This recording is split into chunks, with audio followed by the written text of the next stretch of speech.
Assalamu alaikum. My name is Muhammad Munakib Hayat, and in this video we are going to talk about a very interesting topic.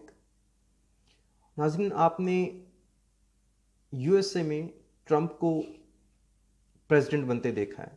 आपने India में prime minister Modi को power को gain करते हुए देखा है और उस पावर को स्ट्रांगली कंट्रोल करते हुए देखा है। आपने ब्रिटेन का यूरोपीय यूनियन से एग्जिट होते हुए देखा है, जिसे हम ब्रेक्सिट कहते हैं। और आपने डिफरेंट रीजन्स में different right wing political parties को इमर्ज होते हुए देखा है, जिनकी पॉलिटिकल पार्टीज़ हैं वो अल्ट्रा नेशनलिस्टिक फीलिंग्स पे डेवलप हुई हैं। For instance in Germany, in France, in Italy, these different political parties exist. जितने भी फिनोमेना हैं वो एक पॉलिटिकल आइडियोलॉजी पे बेस करते हैं, और उस पॉलिटिकल आइडियोलॉजी का नाम है populism. First of all we need to understand what populism is. Populism एक ऐसी पॉलिटिकल आइडियोलॉजी है जिसमें कोई भी पॉलिटिकल लीडर या पॉलिटिकल पार्टी पावर को गेन करने के लिए या पावर को मैक्सिमाइज करने के लिए इन डेमोक्रेसी वो पॉपुलर मेजर्स की तरफ जाते हैं through exploiting the emotions of the people. तो वो ऐसे मेजर्स लेते हैं जिससे उनका वोट बैंक इंक्रीज कर सकें, और वो सोसाइटी के डिफरेंट फॉल्ट लाइंस को टच करते हैं। अब ये जो फॉल्ट लाइंस हैं वो डिफरेंट कंट्रीज में डिफरेंट हो सकती हैं। फॉर इंस्टेंस यूएसए के केस में ये फॉल्ट लाइन जो है वो लिबरल वर्सेस नेशनलिज्म के दरमियान है। अब जो ट्रंप की इमर्जेंस है वो it was totally based on nationalistic feelings of Trump and it's supporters, जिसका स्लोगन था मेक अमेरिका ग्रेट अगेन।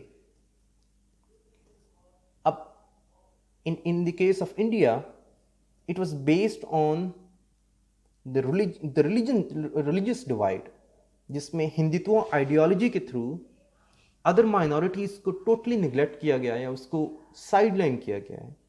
और जो बीजेपी का टोटल वोट बैंक है वो रेस्ट करता है ऑन हिंदुत्व आइडियोलॉजी, और वो रिलेट करता है हिंदूज के साथ। सिमिलरली जो ब्रिटेन का जो एग्जिट था वो बेस करता है वहां इकोनॉमिक मीन्स के साथ और वहां के कल्चरल जो मैटर्स हैं उसके साथ, क्योंकि इकोनॉमिक एक्सप्लॉइटेशन जो थी और कल्चरल जो थ्रेट था जो ब्रिटेन के रहने वाले लोगों ने फील किया है, that led to the exit of Britain. So जो फॉल्ट लाइंस हैं सोसाइटी में वो डिफरेंट कंट्रीज में डिफरेंट हो सकती हैं। इन फॉल्ट लाइंस को डिफरेंट लीडर्स अपने वेस्टेड इंटरेस्ट के लिए यूज करते हैं और पावर बैंक को इंक्रीज करते हैं। सो ये तो था कि पॉपुलिज्म है क्या। अब हमें कैसे पता चलेगा कि किसी भी कंट्री में जो गवर्नमेंट है वो पॉपुलिस्ट है या नहीं है। उसके लिए सर्टेन कैरेक्टरिस्टिक्स हैं, हम उसको अंडरस्टैंड करते हैं कि कौन से कैरेक्टरिस्टिक्स हैं। जो फर्स्ट मेजर कैरेक्टरिस्टिक है वो है अल्ट्रा नेशनलिस्टिक फीलिंग्स। हर पार्टी, हर पॉपुलर गवर्नमेंट जो है वो अल्ट्रा नेशनलिस्टिक होती है। वो नेशनलिस्टिक नहीं होती, वो अल्ट्रा नेशनलिस्टिक होती है। नेशनलिज्म होना कोई बुरी बात नहीं है, वो एक सर्टन लिमिट तक होना चाहिए और नेशन की बेस ही उस पर है। बट जब अल्ट्रा नेशनलिस्टिक फीलिंग्स डेवलप होती हैं तो वो एक सुपीरियरिटी का जो एलिमेंट आ जाता है वो दूसरे कंट्रीज को इंफीरियर कंसिडर करती हैं, जिससे एक एनार्की डेवलप होती है, जिससे कैओस आ सकता है, जिससे इवन वॉर भी इमर्ज हो सकती है। जो सेकंड मेजर एलिमेंट है वो है एट द कल्चरल लेवल, जिसे हम कहते हैं जेनोफोबिक कल्चर। अब जेनोफोबिक कल्चर कहते हैं जब एक कल्चर दूसरे कल्चर को इंफीरियर कंसिडर करता है और अपने आप को सुपीरियर कंसिडर करता है। फॉर इंस्टेंस जो यूरोपीय यूनियन में हो रहा है इस वक्त, जिसे हम कहते हैं इस्लामोफोबिक फिनोमिना, वो बेस ही इस बात पे करता है कि वहाँ के रहने वाले लोग जो हैं वो इस्लामिक कल्चर को एज अ थ्रेट कंसिडर करते हैं, और वो ये कंसिडर करते हैं कि ये जो इस्लामिक कल्चर है वो उनके लिए नुकसानदेह है। उससे एक उनकी फीलिंग डेवलप हुई है, वहाँ के रहने वाली पॉलिटिकल पार्टीज़ ने या डिफरेंट ऑर्गेनाइजेशंस ने उस फीलिंग को डेवलप किया है, और इस फिनोमेना को बेसिकली ज़ेनोफोबिक कल्चर कहते हैं। जो तीसरा मेजर एलिमेंट है वो है माइनॉरिटीज़ को साइडलाइन करना है। इंटेंशनली हर पॉपुलिस्ट गवर्नमेंट जो है, बिकॉज वो डेमोक्रेसी में एग्जिस्ट करने के लिए, डेमोक्रेसी में पावर को इंक्रीज करने के लिए, गेन करने के लिए उनको इलेक्शन जीतना है।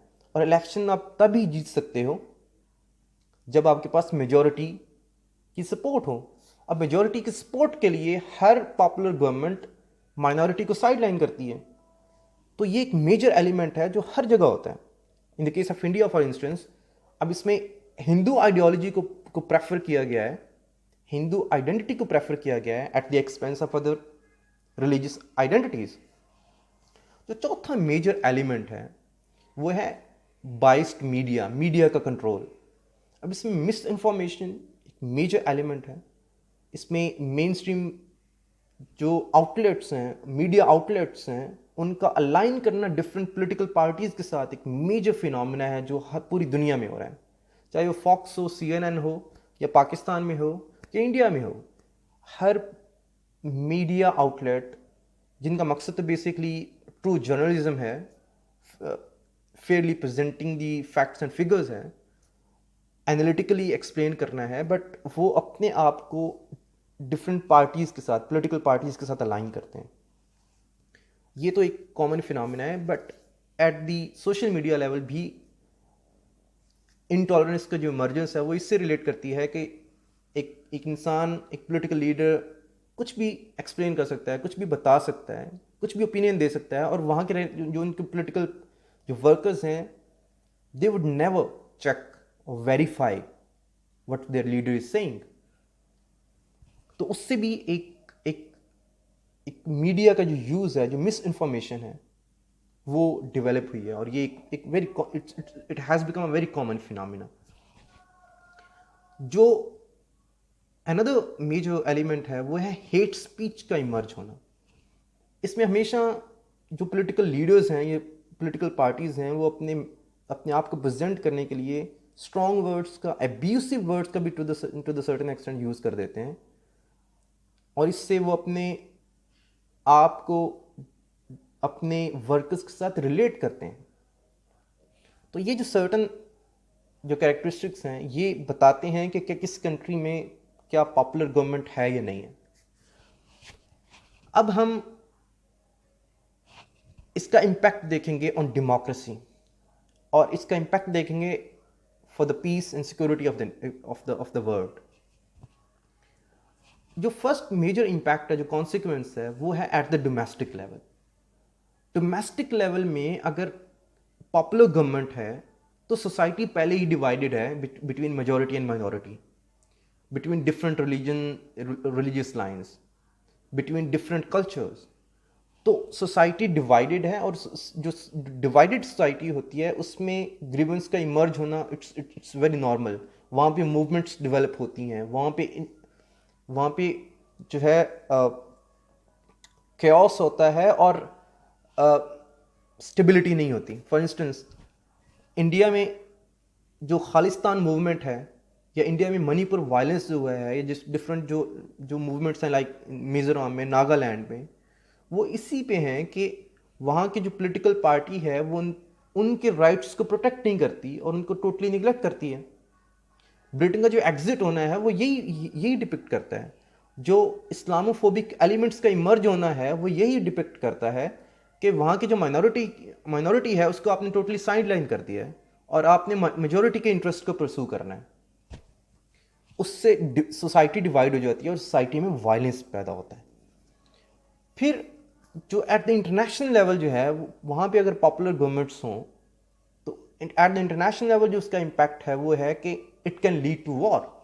फॉर इंस्टेंस, मैं आपको एग्जांपल देता हूँ कि जो वर्ल्ड वॉर 2 हुई थी वो सिर्फ डेमोक्रेसीज और अथॉरिटेरियनिज्म की वॉर नहीं थी। उसमें हिटलर जो था वो it came through a proper process, through elected electoral process.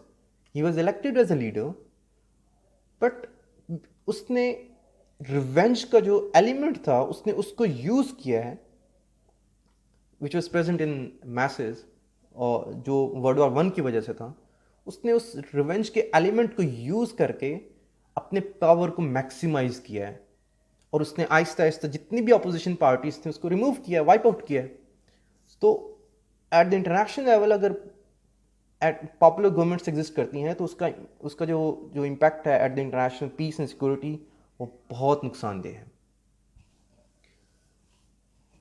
So in today's video we have talked about what populism is, how we can understand any government whether it is a populist or not. फिर हमने understand किया है कि इसका impact क्या है at the domestic level and eight the international level, और उसका डेमोक्रेसी पे क्या इम्पैक्ट है. सो जब हम डेमोक्रेसी के बारे में बात करते हैं तो डेमोक्रेसी में पॉपुलिज्म का एग्जिस्ट करना बनता ही नहीं है, बिकॉज डेमोक्रेसी जो है वो सर्टन आइडियल्स पे बेस कर रही होती है, जिसे टॉलरेंस कहते हैं, जिसमें फ्री एंड फेयर इलेक्शंस कहते हैं, जिसमें फ्रीडम ऑफ एक्सप्रेशन होती है, जिसमें जो मीडिया है उसका प्रॉपर रोल होता है. So democracy cannot survive in a popular governments, in a popular methods, because लोग irrational methods को यूज करते हैं इसमें. और जो पोलराइजेशन है, पॉलिटिकल पोलराइजेशन है, वो टोटली वो कंट्री को या वर्ल्ड को पोल्स में डिवाइड कर देती है, जिसकी वजह से इंटरनेशनल जो पीस एंड सिक्योरिटी है वो उसको साइडलाइन कर दिया जाता है. So in today's video we have talked about what populism is, how we can understand whether certain government is populist or not, और उसका impact क्या है at the domestic level and at the international level. So that's it. अगर आपको आपको video अच्छी लगे तो इसको ज़रूर इसको लाइक करें, इसको शेयर करें, सब्सक्राइब करें, और कमेंट ज़रूर करें, because in that case we can have a dialogue, we can understand it, we can talk about it. So thank you very much. Allah Hafiz.